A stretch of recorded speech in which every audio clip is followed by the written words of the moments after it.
मुख्यमंत्री हेमंत सोरेन को ईडी द्वारा सम्मन तीसरी बार भेजा गया। जमीन घोटाले मामले में खरीद बिक्री का ये लैंड स्कैम का मामला, जिस पर लगातार ये तीसरा सम्मन मुख्यमंत्री को भेजा गया और तीसरे सम्मन में भी मुख्यमंत्री ईडी कार्यालय नहीं पहुंचे थे। अब मंत्री चंपई सोरेन का मुख्यमंत्री के पक्ष में ये बयान आया है। उन्होंने कहा कि जब तक सुप्रीम कोर्ट का फैसला नहीं आएगा, मुख्यमंत्री ईडी कार्यालय में हाजिर नहीं होंगे। तो इसे लेकर भी अब राजनीति यहाँ गर्मा गई है, क्योंकि लगातार ईडी की दबिश बढ़ती जा रही है। राजनेताओं पर कई मुद्दों को लेकर अलग अलग लोगों को भी सम्मन भेजा गया है, जिसके तार जहां तक पहुंच रहे हैं, सफेद पोशों तक, अधिकारियों तक, वहां तक ईडी पहुंचने की कोशिश कर रही है। ये तीसरा सम्मन था मुख्यमंत्री हेमंत सोरेन को, जिस पर वो हाजिर नहीं हुए हैं और अब ये कहना है कि सुप्रीम कोर्ट का जब तक फैसला नहीं आता है वो ईडी के समक्ष हाजिर नहीं होंगे। करिश्मा हमारे साथ जुड़ रही है इस पर। करिश्मा, लगातार ईडी की दबिश बढ़ रही है, लेकिन अब जिस तरह से मंत्री चंपई सोरेन का बयान आया है कि सीएम हाजिर नहीं होंगे ईडी में जब तक सुप्रीम कोर्ट का फैसला नहीं आ सकता, ये मामला तुल पकड़ेगा और ज्यादा जैसे जैसे इलेक्शन आएंगे। जी देखिए, जमीन घोटाले मामले में मुख्यमंत्री हेमंत सोरेन को ये तीसरा सम्मन था और ऐसा कयास भी लगाया जा रहा था आसिया कि ये तीसरे सम्मन में जरूर मुख्यमंत्री हेमंत सोरेन ईडी कार्यालय में हाजिर होंगे, क्योंकि जमीन घोटाले मामले में इससे पहले भी कई लोगों को बुलाया गया है, कई लोगों की गिरफ्तारी भी हुई है और ऐसे में जो पूर्व डीसी थे रांची के छवि रंजन, उनकी भी गिरफ्तारी हुई, 9 घंटे की पूछताछ हुई, उसके बाद तमाम चीजें जो है वो लोगों के बीच आने लगी। लेकिन जब मुख्यमंत्री हेमंत सोरेन को तीसरा सम्मन जारी किया गया था, इसको भी लेकर झारखंड मुक्ति मोर्चा के कई कद्दावर नेताओं का कहना था कि जब तक सुप्रीम कोर्ट का फैसला नहीं आएगा, मुख्यमंत्री हेमंत सोरेन फैसला नहीं लेंगे कि आखिर वो ईडी कार्यालय कब जाएंगे। आज चंपई सोरेन का भी बयान आया है कि जब तक सुप्रीम कोर्ट का आदेश नहीं होगा तब तक मुख्यमंत्री हेमंत सोरेन इसको लेकर कोई भी बात नहीं कहेंगे। इससे पहले भी मुख्यमंत्री हेमंत सोरेन कई बार सभा को संबोधित किए। उनका भी कहना था कि ईडी का दुरुपयोग किया जा रहा है राज्य में, यहाँ पर ईडी जो है एक एक लोगों को बुला रही है, लेकिन मैं कोर्ट का दरवाजा खटखटाऊंगा। पहले समन को याद करवा दिया आसिया कि जब पहला समन मुख्यमंत्री हेमंत सोरेन को भेजा गया था, तब ईडी कार्यालय में जवानों की तैनाती की गई थी, सुरक्षा बढ़ाई गई थी और ये कहा जा रहा था कि मुख्यमंत्री हेमंत सोरेन जरूर आएंगे, क्योंकि इससे पहले भी अवैध खनन मामले में मुख्यमंत्री हेमंत सोरेन से पूछताछ हो गई थी। 9 से 10 घंटे की पूछताछ हुई थी, उसमें उनकी पत्नी कल्पना सोरेन भी आई थी।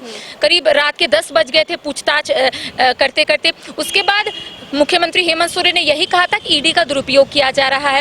इस बार भी ऐसा ही हुआ। तीसरा समन से पहले मुख्यमंत्री हेमंत सोरेन ने कई सभा को संबोधित करते एक बार फिर से ये बड़ा मुद्दा सत्ता पक्ष के हाथ में लगेगा कि बीजेपी जहां जहां बीजेपी की सरकार नहीं है, वहां पर इस तरह ईडी और सीबीआई की दबिश दी जा रही है और इसे लेकर चुनावी मैदान में भी वो उतरेंगे। जी देखिए, ऐसा तमाम जो झारखंड मुक्ति मोर्चा के नेता कहे या फिर कांग्रेस के कई नेताओं का कहना है कि जहां जहां बीजेपी गैर शासित राज्य है, वहां वहां इसी तरीके से दबिश देखने को मिल रही है। झारखंड राज्य में भी गैर बीजेपी शासित राज्य है और उनका भी यही आरोप है कि सिर्फ सरकार में रहे लोगों को क्यों बुलाया जा रहा है। भारतीय जनता पार्टी के भी कई ऐसे विधायक है, कई ऐसे मंत्री है जिनके ऊपर जांच होनी चाहिए, तो ईडी उन्हें क्यों नहीं बुलाती है। तो इसको भी लेकर आरोप प्रत्यारोप का भी सिलसिला तेज हो गया। झारखंड की सियासत भी तेज हो गई है और इस बीच लगातार झारखंड मुक्ति मोर्चा के दिग्गज नेताओं का इस तरीके का बयान आना। भारतीय जनता पार्टी का कहना है कि अगर सरकार कोई गलत काम नहीं की है तो मुख्यमंत्री हेमंत सोरेन को ईडी कार्यालय में जाना चाहिए। तमाम जो सवाल उनसे पूछेंगे ईडी कार्यालय के लोग या ईडी के अधिकारी, उनका जवाब देना चाहिए।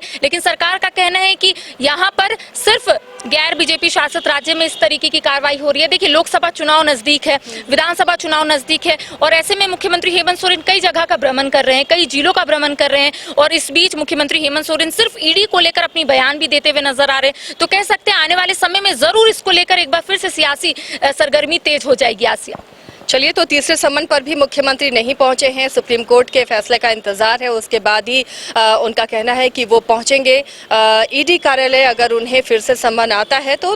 बहरहाल इस पर राज्य की सियासत तभी और गर्मा सकती है। एक मुद्दा है सत्ता पक्ष के हाथ में कि जहां पर बीजेपी की सरकार नहीं, वहां पर इस तरह सरकार को तंग करने की कोशिश की जा रही है और तमाम जो राजनीतिक हलचल चुनाव से पहले होती रहेगी, उन तमाम हलचलों से आपको हम रूबरू कराते रहेंगे। आप देखते रहिए न्यूज़ 22 को।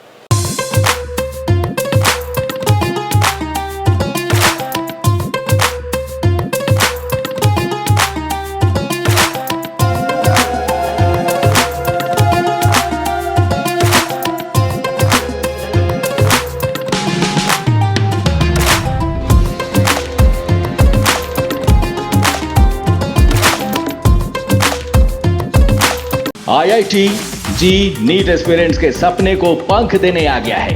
Complete solution institute. यहाँ है smart classroom, 1-to-1 doubt clearing session, ask the expert, video solution और भी बहुत कुछ। मतलब हम करेंगे आपको गाइड, बनेंगे आपके mentor. Foundation classes from class 6 onwards for your bright future. Visit complete solution institute.